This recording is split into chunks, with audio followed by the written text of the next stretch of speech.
Mayor of London. If you take a look at London, you have a mayor named Khan. He's a horrible mayor. He's an incompetent mayor, but he's a horrible, vicious, disgusting mayor. I think he's done a terrible job. London's a different place. I love London. I love London. And I hate to see it happen. You know, my roots are in Europe, as you know. Right. And I hate to see that happen. This is one of the great places in the world, and they're allowing people just to come in and unchecked, unvetted. Now, just consider for a moment the irony of the President of the United States, a country entirely founded on immigration, which in recent years as well has derived such a lot of its energy and its push and its creativity from waves of migrants attacking Europe for letting migrants in. It's as if whatever country it was that invented woke, name escapes me, was attacking Britain for woke. As if the country that brought us social media to enrage and divide us now complains we aren't more harmonious. But famously, the Americans don't get irony, so let's move on. And yes, by the way, I think the speed and quantity of current immigration here is too much. And yes, I also think we have to get control of our borders. I just kind of resent being lectured by a country with such race and culture war problems of its own. Did I say race? Well, let's put it this way. I don't think when Trump talks about Europe decaying because of immigration, he's thinking about immigrants from Australia or Canada, or for that matter, the US itself. It's time to stand up for who we really are. Not perfect, but I would 100 times more rather live in London than in pious, monotonous New York or dank, self-satisfied Imperial Washington.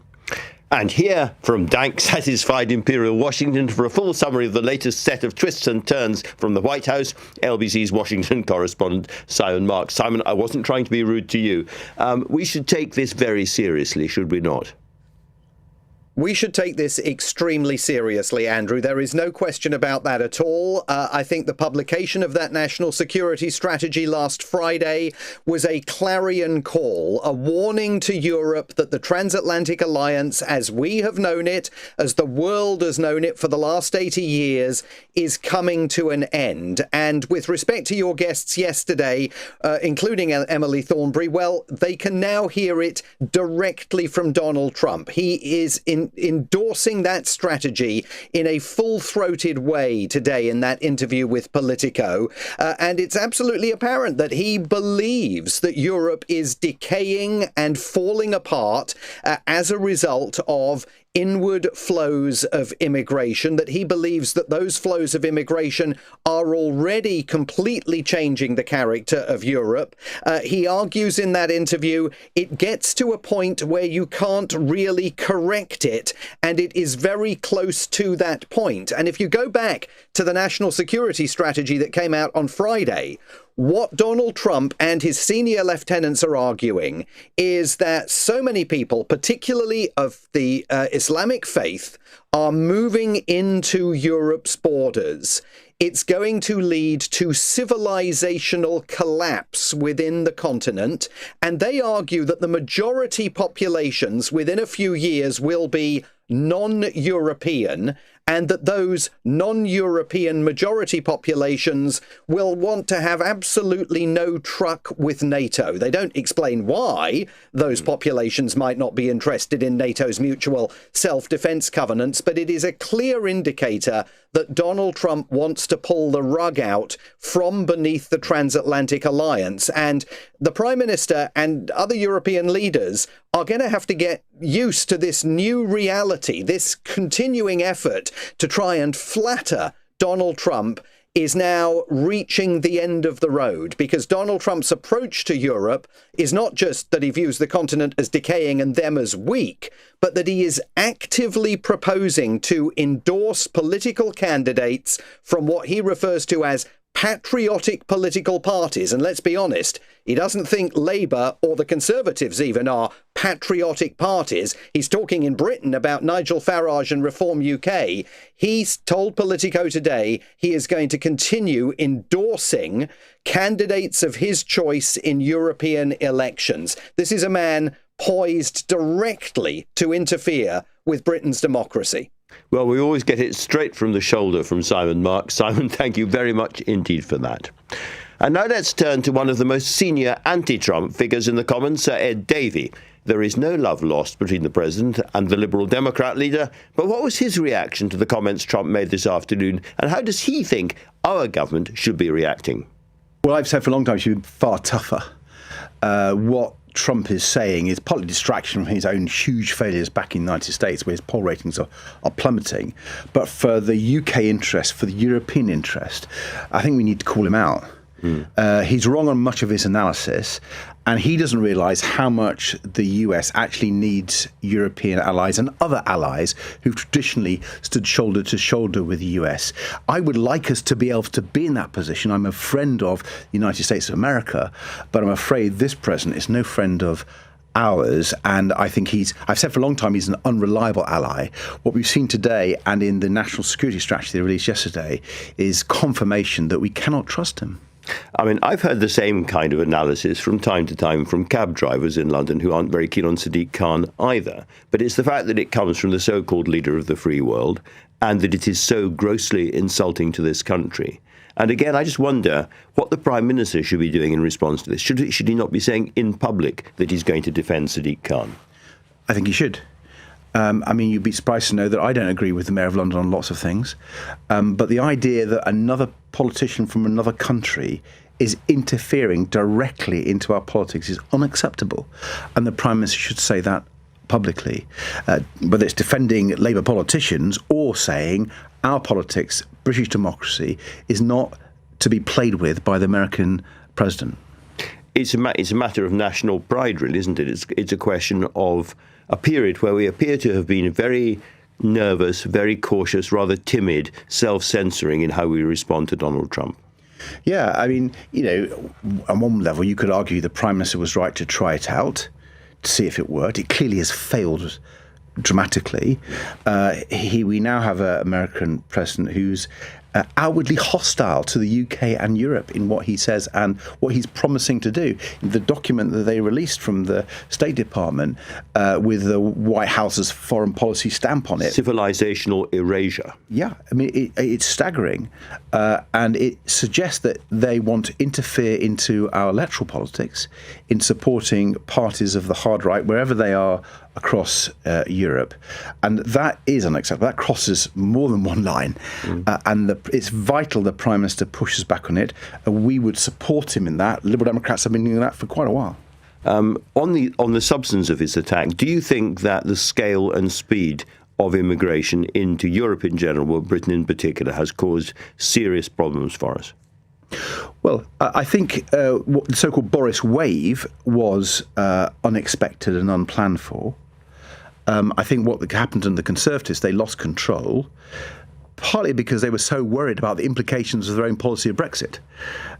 We've seen a lot of analysis in the media how what happened in that Boris Johnson government, when they were seeing lots of Europeans leaving the UK, out of jobs, out of the public sector, out of the NHS in a response to Brexit, they were worried that that would undermine our economy. And so they were way too expansive on immigration than they were telling the British public and they were admitting to. And that, I think, has caused some tensions.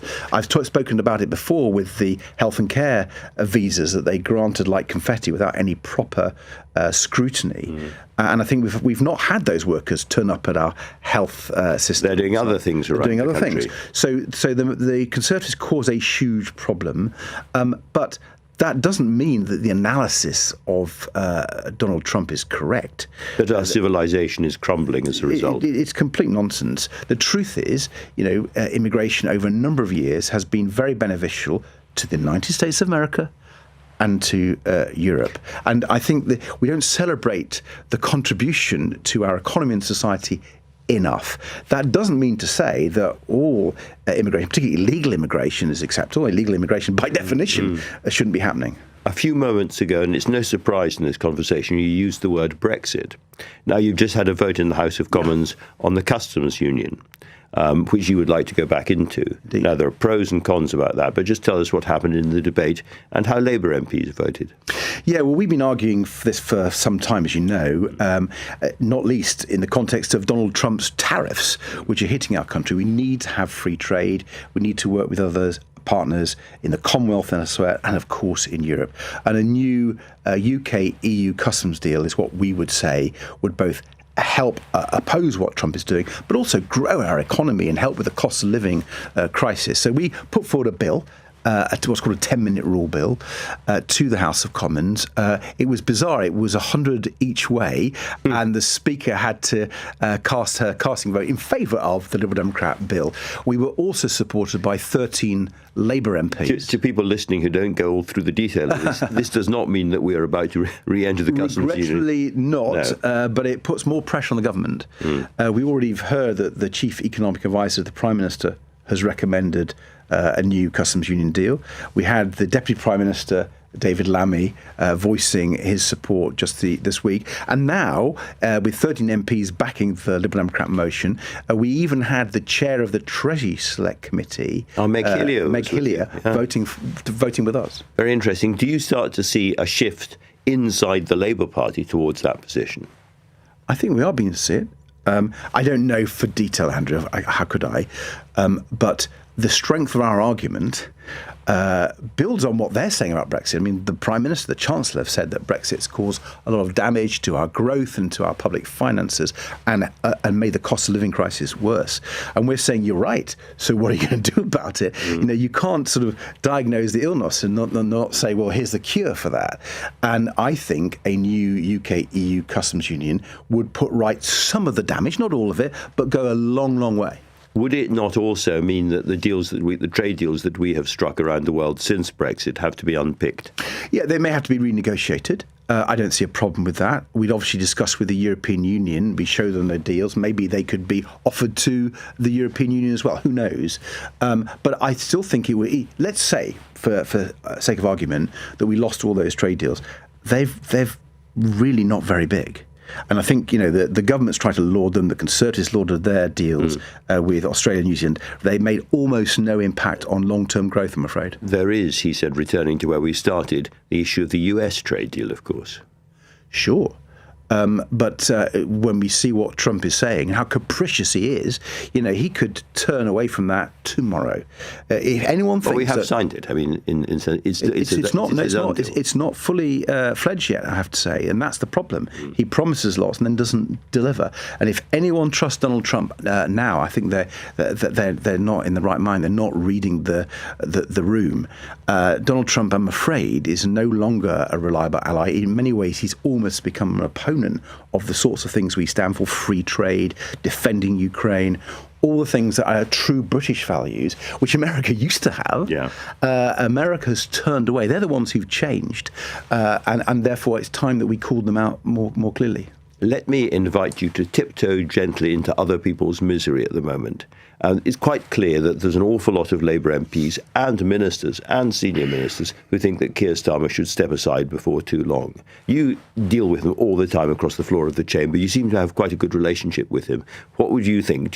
Would you like to see him carry on as Prime Minister, or do you think it's time for a change? Well, ultimately, that is for the Labour Party. I'm afraid I don't think he's done a terribly good job as Prime Minister, and I think that's a bit of an understatement. I think the political judgments that both he and Rachel Reeves have made, whether it's on the winter fuel payment, the family farm tax, the employers' national insurance contributions, I could go on. I think they've been the wrong judgments. So you are not the provisional wing of the Keir Starmer party? Absolutely not. We want change. We want Liberal Democrat ideas. I mean, just the other day, go back to Customs Union, I asked him about that at Prime Minister Questions, and he said no. He refused to budge. It was a red line. Yeah. Well, I'm afraid on so many issues, health, social care, environment, I'm afraid we're a long way from Keir Starmer's government. Ed Davey, thank you very much. Thank you. Coming up, another obstacle for the Prime Minister as his former deputy, Angela Rayner, urges the Commons not to blink or buckle at the Employment Rights Bill. More on that with an ally of Rayner's next, but the time now, 6:17. This is LBC app. 6:19. So we've heard from the Liberal Democrat leader already tonight, calling on the Prime Minister to come out in defence of his colleague Sadiq Khan after that blistering attack from President Trump. But while it might not be the Prime Minister himself, we did get a government response this afternoon when our political correspondent Aggie Chambray put a question to the Foreign Secretary Yvette Cooper. Aggie, what did she say? Well, Andrew, I've just been at a press conference with the Foreign Secretary where I asked about Donald Trump's comments, him calling European countries weak and decaying, calling the London mayor incompetent, horrible, vicious, disgusting. I asked if she was willing to call that out, to condemn it. This was her response. What I see in Europe is strength. And the strength and commitment to the support to Ukraine, and also strength to step up to the plate and to ensure that we are increasing our investment in defence, and also making sure that we are doing our bit through the coalition of the willing, as well as through investment in the military support and the energy infrastructure support that Ukraine needs. And then, obviously, when it comes to the Mayor of London, you would not be surprised to know I, of course, take a strongly different view, and I think the Mayor is doing an excellent job for the people of London. Andrew, that's actually a lot further than Number 10 went earlier today. They were asked about those criticisms of Sir Sadiq Khan, and the Downing Street spokesperson said, I would refer to the strong relationship between the Prime Minister and the President, and then talked about the strong relationship between the US President and the Mayor, talked about the Prime Minister's relationship between the US President and the Mayor of London. So Yvette Cooper, the Foreign Secretary, going a lot stronger than Downing Street today. I'd say good for her on that. And of course, she is one of those rare cabinet ministers so far who is not likely to be challenging Keir Starmer for the leadership if that happens, as we understand it. However, other people are, and a very, very interesting row inside the Labour Party over the employment rights bill. The right of the party, of course, saying this is going to dampen growth and listening to business is very important. But the left, in effect at the moment, led by Angela Rayner, still on the naughty step, taking the opposite view. Indeed, and I think lots of people have been waiting to see how Angela Rayner, who of course had to leave government about 3 months ago, was going to respond to this, looking at her as the architect. And last night, she did make an impassioned intervention on the employment rights bill. She said she was frustrated by delay, urging for no more, but did appear to defend the compromise that had been done. That was on the right to make a claim of unfair dismissal after 6 months rather than on day one, in an effort to pass the legislation. Madam Deputy Speaker, it has been a battle to pass this bill, but progress is always a struggle that we fought for. Its passage will be a historic achievement for this Labour government. It will benefit working people now and into the future. Now is not the time to blink or buckle. Let's not waste a minute more. It's time to deliver. Now, there's a huge amount of people in Westminster who think there is plotting going on, but people close to Angela saying she's doing exactly what she said she'd do. She said she'd be a constituency MP. She said she'd focus on areas that she was always been active on, like the employment rights bill. But she certainly has a way with words. Thank you very, very much indeed, Aggie.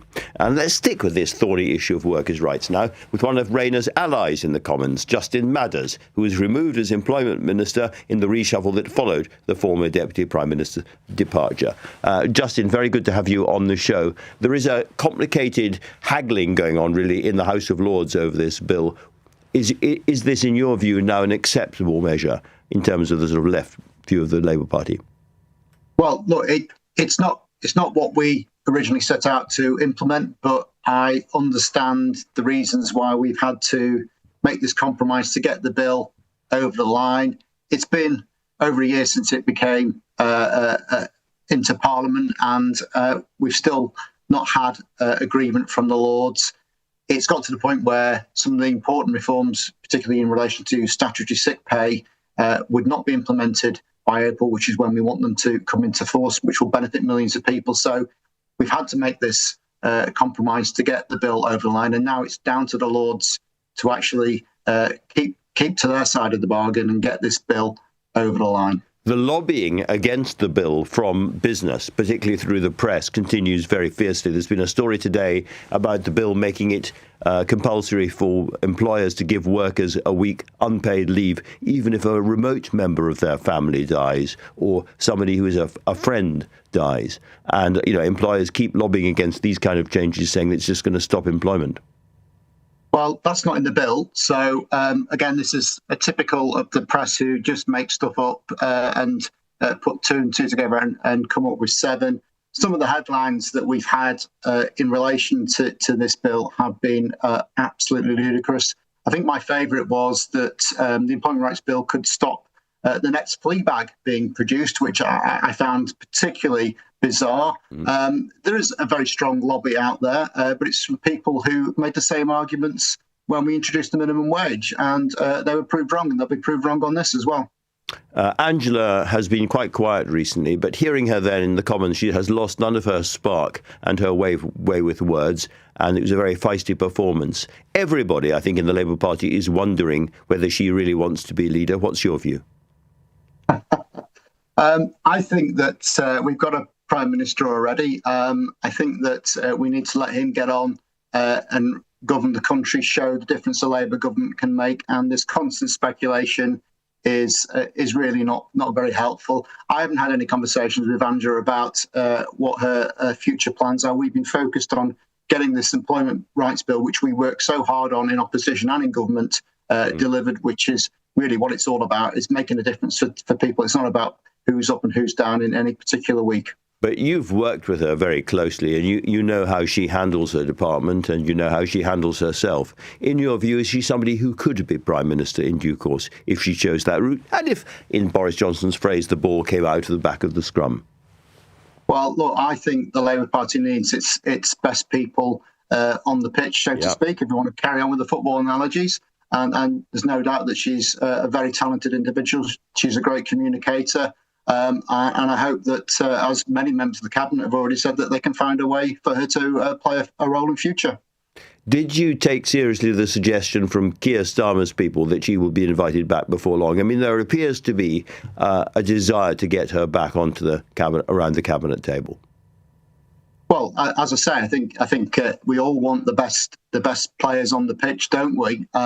Clearly, she's got to sort out her tax affairs following the reason why she resigned in the first place. I don't know where that is up to, and we've only just had a reshuffle, so I know that full well, having got the scars from it. So I'm not sure that we'll be having another one anytime soon. But I'm sure everyone recognises that someone of Angela's ability ought to be in a prominent role in any Labour government. As I understand, there's a strong rumour a couple of days ago that the HMRC report had landed and completely exonerated her. That's not true. I don't think she's had the HMRC report back. But when that happens, that will be quite a big moment, won't it? That will be the moment where she thinks, OK, I was removed from government for doing something for which I have now been cleared. That changes everything. Well, I think there's quite a lot of assumption about what this report will say. Clearly, if it does clear her, that would be a very big obstacle being removed from her return. But I've no idea what it's going to say or indeed when it's going to come out. Well, we will both be watching and waiting with great interest, Justin Madders. Thank you very much for talking to me tonight. Now, we may be only days away from the unfreezing of up to £100 billion worth of Russian assets held across Europe, some of it in London, but most of it in Belgium. It'd be used to help Ukraine fight and one day to rebuild. Now, this may be only a modest compensation for the loss of American support in the so-called peace talks, but it's a very big deal. Let's talk now to Arseniy Yatsenyuk, our former Prime Minister of Ukraine and an economist himself. Arseniy, it's great to have you on the show. Can you just explain to people listening why unfreezing these assets is such an important moment for Ukraine? Look, first, we are completely out of cash, and everyone knows this. Ukraine has been providing a really strong lifeline from our European partners, and as of now, we desperately need a new injection of both financial and military support. Let me remind you that the European Union seized around $200 billion of even more. So no one knows, frankly, the real number of the Russian sovereign assets. And there is a deliberation going on right now. And I am right now in Belgium, and the Belgian government actually strongly opposes an idea to not only to seize, but actually to confiscate these assets or to use these immobilized assets as a collateral for the reparation loan. And the Belgian Prime Minister, even a few days ago, he issued quite weird statement statement that he believes that there is no way that Ukraine is to win this war. But on the other hand, he has very strong coalition partners, and I do know that the defense minister of Belgium who strongly supports Ukraine. So to put it in a nutshell, it is an important text for the European Union to show that they are very serious in either confiscating or using these sovereign assets to provide a reparation loan for Ukraine, to give a lifeline to Ukraine in order to prevail in this war. And to be absolutely clear, there's been clearly a fair amount of arm twisting and going on in private involving Mr. Merz, the German leader, Emmanuel Macron from France, and Keir Starmer, trying to persuade other members of the European coalition to agree to the unblocking of this money. But the Belgians are quite scared, aren't they? President Putin has said that it would amount to an act of war by Belgium to let this money be unfrozen. Well, that's a regular playbook of designated war criminal Putin. So it's a kind of warmongering and scaremongering. And it's important for the European Union and for the free world, the remnants of the free world, just to act, to make the decision. And this decision is on the table. Russia committed a crime of aggression, and Russia committed the crimes against humanity. And it's crystal clear that Russia has to pay the price. As the European Union, and not only the EU, but another member states and other states have already seized the Russian assets, including actually the UK and Japan and Canada, they are obliged to bring Russia to justice.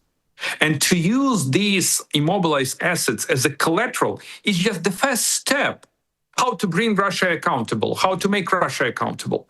The Belgian government, they really had some kind of legitimate repercussions, which is risk sharing.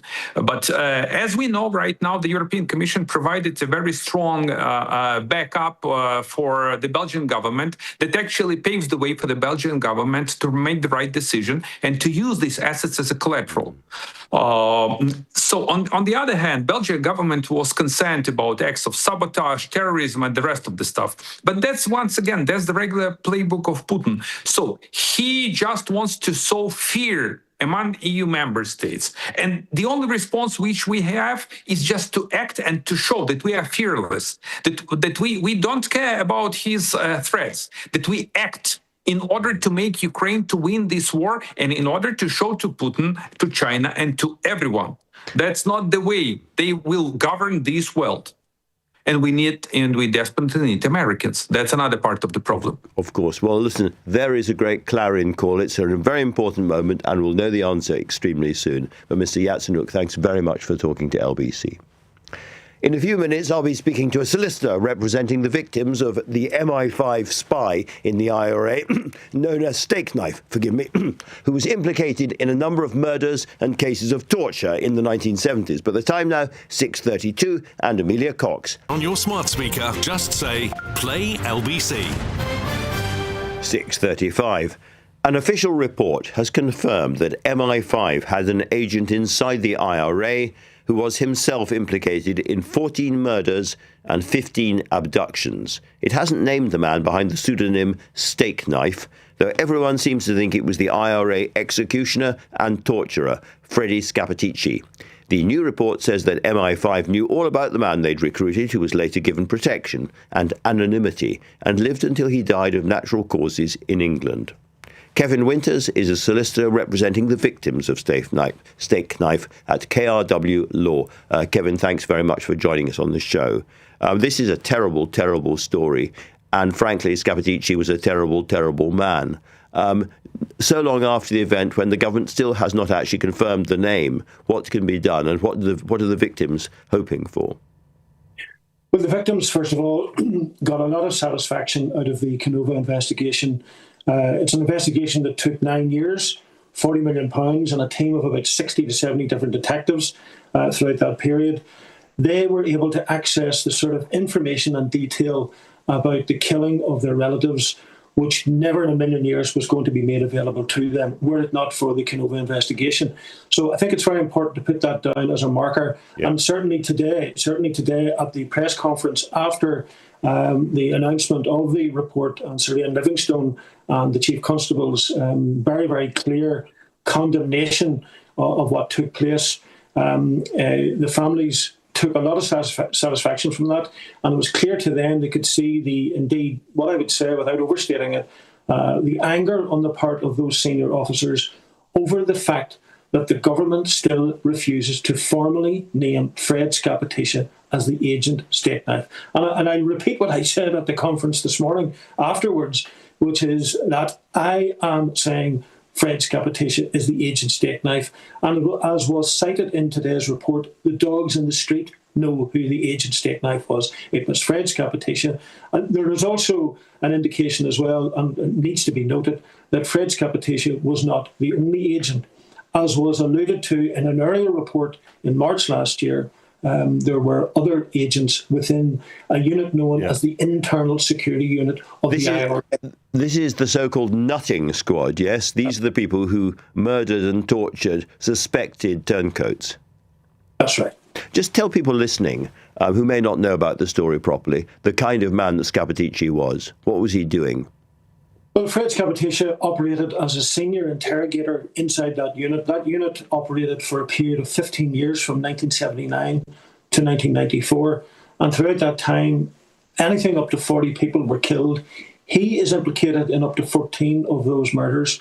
A number of other alleged agents were involved and implicated as well. But he is seen as the, if you like, the apex of that unit. He was perhaps the most senior figure in the unit, and certainly the most senior agent, as has been identified and promoted in the Canova investigation. So he acted without any prospect whatsoever of state agencies and authorities ever bringing him to justice. And he was able to do that and keep that protected status for decades afterwards. And he was very senior in the IRA. I mean, we've all seen the pictures of him standing at funerals about a yard away from Gerry Adams and others.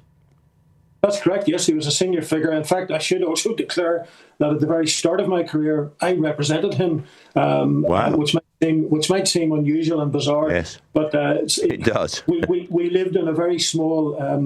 Belfast is a small city, and at that time, in the early 1990s, I was his solicitor as a newly qualified solicitor. So I had an insight into him, and John Boucher today gave a very, very searing assessment of him when he said that he believed that Fred Scappatisha was very much self-serving. It was all about himself. It was about promoting his own agenda, etc. And it was quite a searing, scathing assessment. So I did know him, represented him, and then I moved on from 25, 30 years later to representing his victims. The victims, indeed. And how do they feel, by the way, Kevin, about the fact that he appears to have had a happy, who knows, happy, but certainly a tranquil and safe life undercover living in England until he died of natural causes? Well, I think, and to answer that question, I think it's important to highlight as well that it's not just about him. There is a serious annoyance, discomfort, frustration, call it what you will, and indeed anger that those people overseeing him and the architecture, the security force intelligence architecture overseeing his role, that those people were never made accountable. And we have the glaring, horrible statistic that despite 29 referrals by Canova to the Public Prosecution Service in Belfast, not one single prosecution ever ensued. And that's a really bad indictment of everything that's happened to date. And certainly there's a lot of anger over that. There's anger over the fact that the government, MI5, the Secretary of State, all of the above, have consigned to make sure that the agent Stakeknife has not been formally named, against the best wishes of Canova. That's the first thing. The second thing is the fact that not one single person has been put in a criminal dock. And that's a really annoying takeaway point for a lot of families today. Absolutely. Anger, absolutely justified anger as well. Kevin Winters, thank you for talking to LBC tonight. Now then, when I was a teenager, we all thought that nuclear war was coming. I can remember walking around the grass outside my parents' house, having read a book about nuclear catastrophe, and just being full of deep unhappiness. But since détente between the old USSR and the US in the Reagan era, and the decommissioning of the stockpiles, those old fears have rather faded, which might be really stupid, because nuclear weapons are on the rise again. And a new film called A House of Dynamite, written by the American journalist Noah Oppenheim, no relation, tries to sound a modern alarm. I thought it was very effective. Here's a bit of the trailer. Approximately 3 minutes ago, we detected an ICBM over the Pacific. Current flight trajectory is consistent with impact somewhere in the continental United States. Have we seen DEFCON 2 before? No. Is this real? Stratcom is asking for launch instructions right now. I'm gonna need you to breathe. We are talking about hitting a bullet with a bullet. So it's a coin toss? That's what $50 billion buys us? Get in the car and just start driving. If we do not take steps to neutralize our enemies now, we will lose our window to do so. If we get this wrong, none of us are going to be alive tomorrow. Noah, let's start by explaining to people the premise of the film. There is underneath the ocean, somewhere in the Pacific, possibly quite near North Korea, a missile suddenly pops up. That's a wonderful summation. Yes, a missile pops up, is lobbed towards the United States of America, and what we then watch unfold is the government's response to the launch of that missile. As people scramble to figure out who's responsible, they try to neutralize the threat by knocking out of the sky, and they try to determine what the best and most appropriate response is. One thing I think a lot of people watching the film will wonder is it really the case that knocking out of an interballistic missile like that is so difficult and might well be impossible? One of the characters described as hitting a bullet with a bullet. It is the case that it is that difficult. It is one of the most challenging problems that the defense establishment has confronted. I think people are often confused because they see the Iron Dome, for instance, in the Middle East, where Israel is able to knock out missiles headed its way. But that is a much simpler problem to solve because those missiles are moving lower and slower, and the surface area that the Israelis have to defend is much smaller than the continental United States. But we have yet to develop a system that's more than, roughly 50% effective when it comes to knocking down intercontinental ballistic missiles. This is a really, really important point because it means that if there was a nuclear confrontation, for instance with Russia, it would not be possible to properly defend the United States. We have been having this debate since the dawn of the Cold War. Reagan famously wanted to build a space-based laser defense system. President Trump has spoken about wanting to build a Golden Dome that could defend the continental United States, but it is a technology that does not yet exist, this idea of an impenetrable shield. What I find fascinating about the film was it's really scary. This missile is heading inexorably towards Chicago, we can reveal.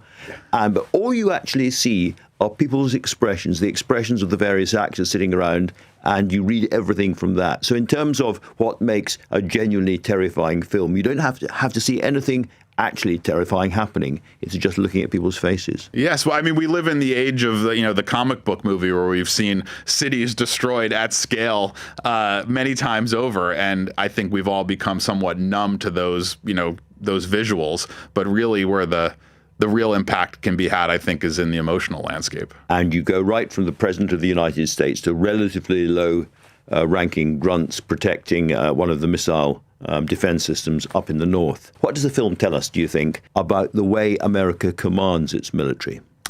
Well, one of the main points that we wanted to shine a light on is the fact that we in America have a nuclear monarchy, that the President of the United States has the sole authority to determine whether nuclear weapons are used or not. He doesn't have to take a vote of his cabinet. He doesn't have to build a consensus with the chairmen of the Joint Chief. He gets to make that decision on his own entirely. And he's often the least prepared person in that chain of command. All those folks that you mentioned, further down the ladder, the people in the United States, the nuclear arsenal is controlled by Strategic Command. That's the unit of the military that oversees it. And those officers drill for these scenarios 400 times a year, they told us. So, on average, more than twice a day. They know exactly what they would do in each one of these scenarios. The president never practices. Well, there's a scene when your president, Idris Elba, is sitting in a helicopter and he's offered a range of possible nuclear responses to the attack, as if it's a kind of hamburger menu. It's like a McDonald's menu. You could do this, you could do this. And he sits there drawing a finger down the menu. Yes. Would it really be like that? It would. It's a terrifying reality that we have this nuclear decision handbook that gets carried around. And the military aides who've worked in the White House have described it as looking like a diner menu. And it's got a range of options from smaller scale retaliations to the kind of global thermonuclear war that we imagine in our nightmares. And it lays out a menu of targets and options. And the president would have that thrust into his hands, probably while he was being evacuated and running for his life, and he would have only minutes to make a decision. Well, it is terrifying, as I say. You're a news guy by background. You're NBC News. You ran before this. Yes. So to what extent is this based on, as it were, journalistic inside information? Did you go to all the senior military people in the nuclear command? Did you go to the White House? We did. We did not seek the cooperation, the formal cooperation of the Pentagon, but we built the movie from the ground up by speaking to former national security officials, people who'd worked in the White House Situation Room, in the Pentagon, and Strategic Command. And we approached it like a journalistic endeavor. We got on the phone with them. We asked them, how does this process work? What does it look like? We walked through it. And then at the end of those calls, we like any good journalist did, we said, well, who else should we talk to about this subject? And that's how we built the story. This I would describe as a quietly polemical film. In other words, it's got a strong message, which is a real serious warning about nuclear escalation. Why is it a film for now? It's a film for now because I think, it used to be that this was a topic we were very much focused on, both in the culture and politics, the nuclear threat. There used to be a lot of movies and television shows made about it. It used to be a major topic in U.S. presidential campaigns. Whose finger do you want on the button? And since the end of the Cold War, it had faded from public consciousness. We had Reagan and Gorbachev and Reykjavik and all of that. Yes. And we relaxed. Exactly. And unfortunately, the threat has only increased since then. We've seen it reemerge in terms of conversation since the Ukraine invasion and since there's been some saber rattling by the current White House about resuming nuclear testing. But I think we made the movie because we wanted people to refocus on the nuclear threat and think about whether this is the kind of world we all want to live in. Last question, A House of Dynamite. Just explain to people listening what that title means. The title refers to a metaphor that we have all built a house and we have filled the walls with dynamite, and then we've just moved into the house and proceeded to live there and sort of forgotten about the fact that there's dynamite in the walls. And it's a metaphor for the thousands of nuclear warheads that exist in our world today that we kind of push to the back of our mind, but any one of which could go off and trigger a cataclysm at any given moment. Well, there is something for everyone listening to push back to the front of their minds. Noah, thank you very much for coming in. Thank you for having me. Coming up, a bidding war for Warner Brothers between giant Netflix and their rivals Paramount has shaken the entertainment and news industry as concerns about a Netflix monopoly over television and film grow. More about that in a few minutes, but the time... Conversation, LBC, tonight with Andrew Marr. 6:51. There is a fight going on in Hollywood with Netflix and Paramount in a fierce bidding war to take over most of Warner Brothers. Many have voiced concerns over the monopoly that Netflix would have over the entertainment industry if they were to win the contract. Victorious. Anna Nicolaou is the US media editor for the Financial Times. Anna, welcome. I've much enjoyed your report on this subject. At the heart of the politics and the controversy is CNN, yeah? CNN now run by Mark Thompson, ex of the BBC, but the only organisation perhaps that in the media that Trump dislikes more than the BBC. Pick up the story then. The question is who ends up getting their hands on CNN, yeah? Yeah, it's kind of turned to that. CNN, as we kind of reported this morning, has become this political football in this battle for Warner Brothers Discovery. When Netflix emerged as the winning bidder for the company, there was kind of relief within the CNN newsroom because Netflix doesn't actually want CNN.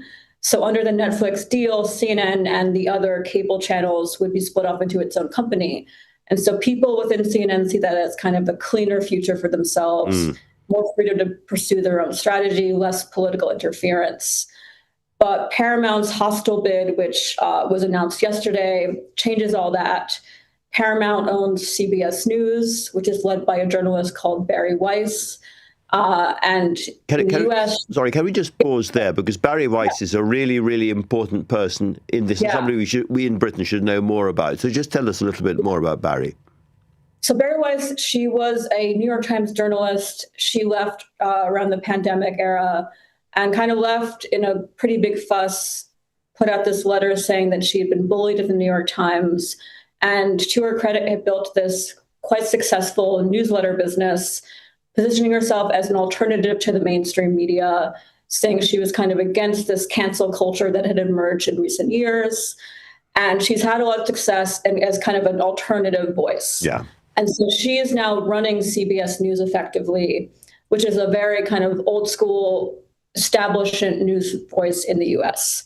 So inside CNN, there's a lot of concern about if there's a merger with CBS and CNN, it's not just about job cuts, it's about what if CNN's tone is shifted. Exactly. And as we all know, Trump's made no secret of how much he loathes CNN. And Trump also, regarding this deal, has kind of inserted himself explicitly. He's declared he's going to be involved in whether Netflix's deal is cleared. He's out there talking about it. So we can infer that CNN itself has become kind of bizarrely in the mix. Moving away from the news side of all of this, is it possible to say to people who have Netflix at home or Paramount at home in the UK whether they'll see any difference in the kind of material they're streaming at the moment? In the very short term, not much is going to change. You'll still have, Friends will still be on. The Harry Potter films are still going to be somewhere on your TV. I think it's more that over time, what's happening here is there are going to be fewer big global companies controlling what you watch, right? Yeah. Whether Netflix wins or whether Paramount wins, this deal is speeding up the consolidation that's already underway. Consolidation and monopoly is always a bad thing for the consumer. Anna, thank you very much indeed for talking to me tonight.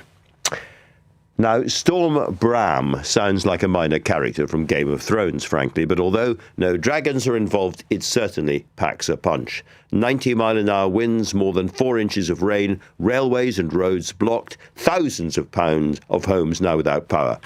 We used to call this winter, but it's certainly come. Let's talk now to Steph Goulter, meteorologist at Square Raindrop.